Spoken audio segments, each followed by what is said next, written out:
New power up. I'm invisible now. Wow. Whoa. Continue on with the Five Nights at Freddy's timeline. I've Oh, gotta right. know God, we everything. still gotta do that shit. Yeah. All right. So, FNAF... So, it was FNAF 4... Yeah. Takes place in the mind of Joseph Afton as he's about to die.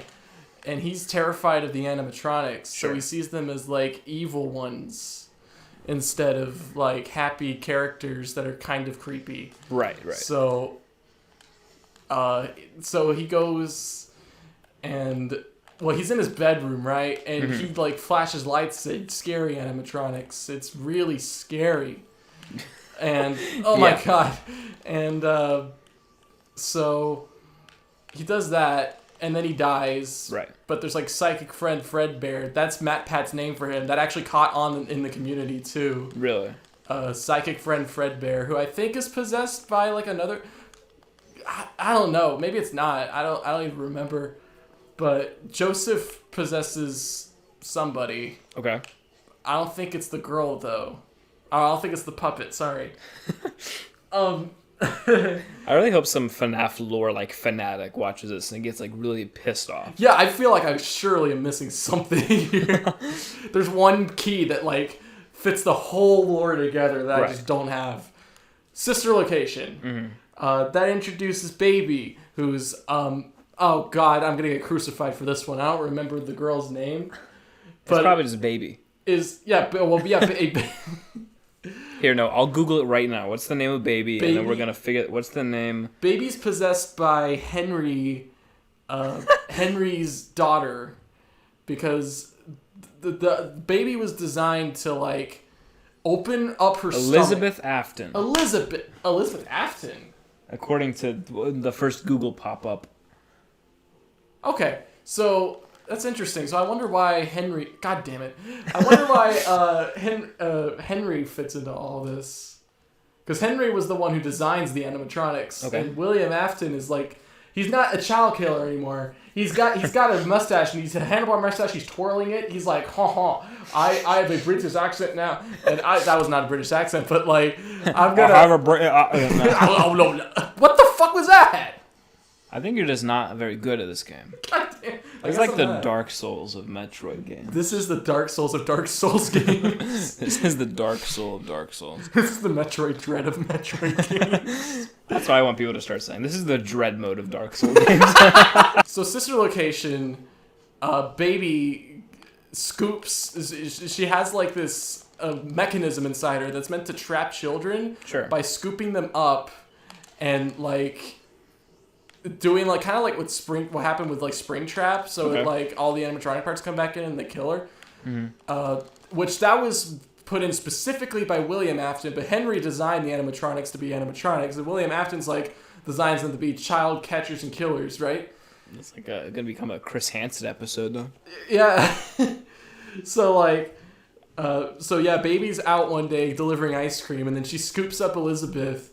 Whoa. And so she fucking dies, and she's possessed by Elizabeth. And then I think it's Michael. Yeah, no, it is Michael. It's, like, actually confirmed to be Michael because it's, like, in game it's Michael. So Michael Afton takes the job to be in, like, Sister Location. He meets, like, Ballora and stuff. I don't know. Ballora's not important. She's dumb. Never mind. But yeah, there's a lot of, like, fan service for her. So what? Oh, God damn it. And then FNAF 6 is Help... Wait, is that Help Wanted? No, Help Wanted is the VR game. FNAF 6 is the fucking pizzeria simulator. God damn it! That's where you can buy Lefty for $5. Okay, yeah. So Lefty's the motherfucker who started this whole thing. Okay, Lefty. So here's what I find interesting about Lefty, because Lefty's the one I'm, like, obsessed about right now. Uh-huh. So you know how I was just talking about how, like, Baby was made to, like, scoop up children and, like, kill them or whatever? Yeah. So Lefty is kind of like that, but for the puppet. What the fuck? Okay, so Lefty was designed to catch the puppet. And I don't know why they wanted the puppet. I guess William wanted the puppet so badly, but... Maybe he wanted to do a puppet show. Think about it. He wanted a puppet show, so we designed Lefty, and he's called Lefty because he's missing an eye, and he's missing his left eye. And so, like, yeah, the animatronic opens up and, like, grabs the puppet. Sure. which is another animatronic, I guess. I don't know. Okay. And then, yeah, it's like at the very end of this game, Henry is the one who's like pulling all the strings with Five Nights at Freddy's. And he tells the player that, like, hey, so, like, get all the animatronics. And so if you actually do that, then you become, like, super cool and you get, like, the big bad ending of the game. God. And so at the very end, they gather all the animatronics in the same place, and Henry sets the restaurant on fire so that all the animatronics die, and this includes Springtrap with William Afton because he didn't survive. He survived the first time when Michael lit Fazbear Frights on fire. Somehow, You're never getting past this one part. He lit Fazbear Frights on fire, but that didn't kill Springtrap. Springtrap was still alive. And he's wandering around. Also, I forgot in Sister Location, Michael gets scooped. There's like a scooper room that like takes out all the parts of the animatronics. Well, Baby like makes him think that she's like not gonna kill him and like she's gonna help him like through all this, but actually he was just trying to kill him the whole time for some reason. So she leads him to the scooping room, right, where he gets scooped out, and then they all combine into one like animatronic, all this like mess of wires. Sure. And they all take over Michael's body. Whoa. But Michael still is like possessed by himself, kind of. So, this is a fever dream timeline.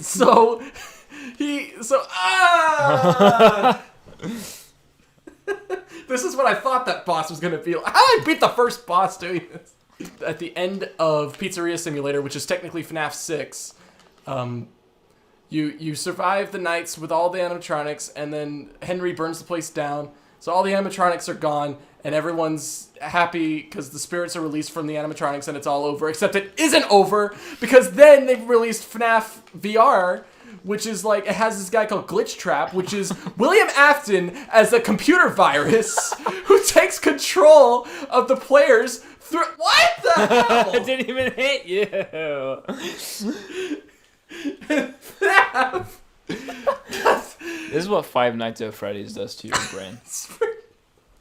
It's funny because when I was talking about the first 3 or 4 games, I was doing just fine, and then I started getting to this shit. It's the deeper down the FNAF iceberg you get, the worse you get. The more brain cells you lose. And then they have Five Nights at Freddy's Security Breach. Hey, you get it. That's Five Nights at Freddy's Security. Come back, you asshole. That's where everyone simps over the security guard lady. Yes, the security guard lady is actually, actually it's not entirely like certain if that's who she is, but it's someone who looks like her at least. There's a version of her named Vanny who's controlled by Glitch Trap because she played Five Nights at Freddy's the game.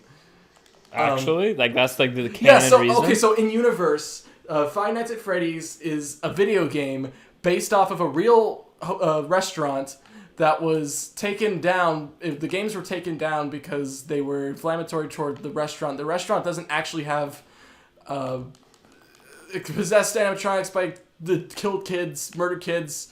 It's all based off of. So in universe, FNAF is a game series based off real events that got taken down. Is that what yes, a real urban legend. Wow.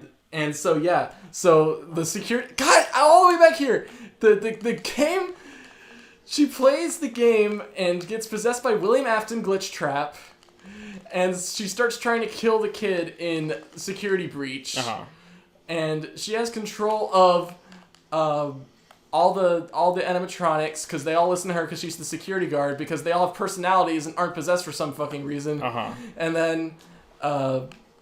And then at the end of the game, spoiler alert for a game that's been out for 6 months? It's forever, yeah. At the end of the game, William Afton comes back as Springtrap. I always come back. I always come back. It was like the only thing that was like the goal of the whole game was Vanny was there to resurrect William Afton as Springtrap. And so he downloads his consciousness from the virus into the Springtrap, and you gotta stop Springtrap, and they burn the restaurant down. Whoa. That was a gamer move. It's like a parkour. No! FNAF 4 was supposed to be the last one, and you could make like a really solid bit of like a bunch of lore just from that, and you don't have mustache twirling William Afton who never fucking dies. Like you could just weave something kind of decent out of that. You could. We hope you look forward to playing Dread Mode when it releases tomorrow. When it releases later tonight. Next, take a look at this. It's When DC started. Superhero Girls. Hi there, my name's Barbara Gordon, aka Batgirl. She She just gives away her secret identity she in the announced it E3 to the trailer. world. Why'd she do that? Awful Batgirl. Yeah, she's pretty bad. Okay, this time I'm actually gonna fire missiles bad, at he the means. guys that keep killing me, which I don't know why I wasn't doing that before, but I guess because I'm talking about Five Nights at Freddy's all. Now that we've covered all of the Five Nights at Freddy's timeline, now you're able to really concentrate on the game. So, but FNAF World, the one interesting thing, that was the first time that anyone saw anything from Henry. Right. Because he was like, he's the good guy in the scenario. He designed the animatronics, but he didn't realize that they were going to be used for bad. Yeah. So he was like going to kill himself. I think it was like a thing where like he kills himself. Okay. So that's a whole thing. That's the one thing that FNAF World had going for it. What happens next? You decide at goldfishfun.com. Damn it. FNAF people are like weirdly obsessed with the timeline, and I get it. I totally get it. It's just that it's really confusing to someone from the outside looking in, especially having it explained to you. Because as soon as you get to the part where like children's souls are sucked into robot bodies, that's when most of us are like, what? But then the rabbit hole goes so much further than that. And why is this one lime green? The scariness is gone when you make it lime green. Because it's the Mountain Dew. What's the guy's name? Gamer Emmy. What's the crocodile's name? Vector from Sonic? Yes, that's Vector from Sonic. I can't believe they finally did the Sonic crossover with What was Metroid. the guy? What was the guy? The crocodile from Security Breach. What was his name? Oh, I don't know. Feel free to correct me in the comments. Comment your about favorite crocodile from Five Nights at Freddy's Security Breach in the comments below if you made it to this point in the video. If you made it to this point in the video, please remember to like and subscribe. It really helps us out with the YouTube algorithm. Make sure to hit slam dunk that subscribe button. And Make sure to make sweet love to that subscribe button and hit on the bell notifications so you're always alerted when we're talking about the Five Nights at Freddy's timeline. I think this is a save. Yes, okay. That's enough Five Nights at Freddy's talk for one playthrough of Metroid Dread. I think it's enough Five Nights at Freddy's talk for my whole life.